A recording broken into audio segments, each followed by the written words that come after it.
Allez, dans cette première vidéo, je vais vous parler de la fonction open, et ensuite je vous parlerai de l'attribut write, comment ça se passe, puis je vous montrerai un peu quelques éléments pour que vous compreniez comment on peut l'utiliser. Alors, d'abord, la fonction open, ça prend deux paramètres, le nom du fichier qu'on veut ouvrir, d'accord, et puis un deuxième paramètre, WR ou A. Alors W c'est pour write, donc quand on veut créer un fichier, R ça va être pour read, quand on veut lire un fichier, et A c'est pour append, quand on voudra ajouter des choses à un fichier déjà existant. Faut prendre l'habitude, systématiquement à la fin de vos scripts qui ouvrent comme ça des fichiers avec Python, de le fermer. Ici, donc j'ouvre ce fichier, je le crée, je mets dans la variable fichier, là je le mets dans la variable fic, j'aurais pu mettre fic ici, ça change rien. Donc pensez bien à fermer le fichier avec la méthode close à la fin de quand vous avez terminé votre script en dernière ligne. Donc je vous parle plus précisément de la méthode write. Donc la méthode write, ici j'ouvre un fichier que j'appelle donc fichier txt, donc en fait je le crée. Open, quand on met avec un write, c'est comme si on créait le fichier, donc je le crée.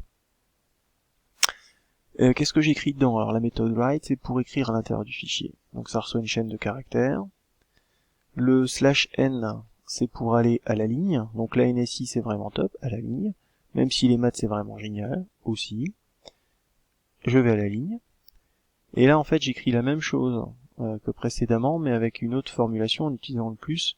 Le plus c'est la concaténation, c'est-à-dire que ça met bout à bout les choses. La NSI c'est vraiment top, je mets juste en dessous un saut de ligne, et je mets en dessous la deuxième phrase, et je ferme. Donc regardez ce que ça donne.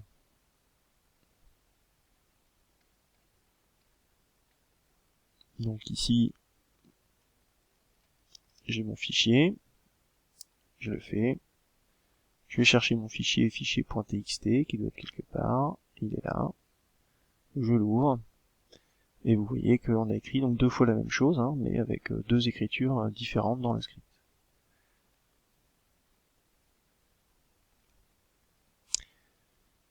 Une remarque, donc le .txt c'est juste là, c'est l'extension, donc c'est ce qui va nous servir à...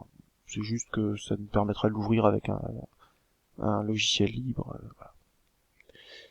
Pour écrire la valeur d'un entier, on utilisera la fonction str, donc si a égale 1 str de a, ça va afficher 1, c'est ça que je vais utiliser pour pouvoir écrire des entiers à l'intérieur de chaînes de caractères. Donc exercice, ici, il faut écrire une fonction qui s'appelle tab de n, qui affiche ça, par exemple quand n égale 8. Donc je veux un affichage de la table. Je vous laisse le faire, et ensuite vous pouvez regarder la suite de la vidéo qui contient la correction. Alors voilà la correction, donc tab de n, ça c'est un entier, ça renvoie rien, ça va créer un fichier, mais ça renvoie rien. Donc dans tab, je vais ouvrir le fichier que je vais appeler table 2, auquel je mets la valeur de n, donc si je mets table de 6, ça sera 6. Et je vais accoler .txt, donc c'est en écriture. Je crée mon fichier. Pour i égale 0 à 8, range de 9 c'est de 0 à 8, je vais écrire à l'intérieur du fichier qui est contenu dans tab la valeur de n,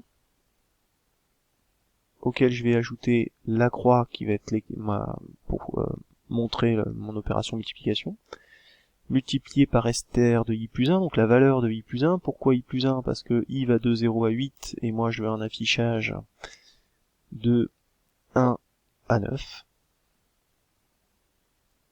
Et ça, je veux dire que c'est égal à la valeur de n fois i plus 1, donc i plus 1 toujours de 1 à 9, et puis je vais aller à la ligne, de manière à avoir un affichage qui ressemble à ça. Donc je vais à la ligne à chaque fois.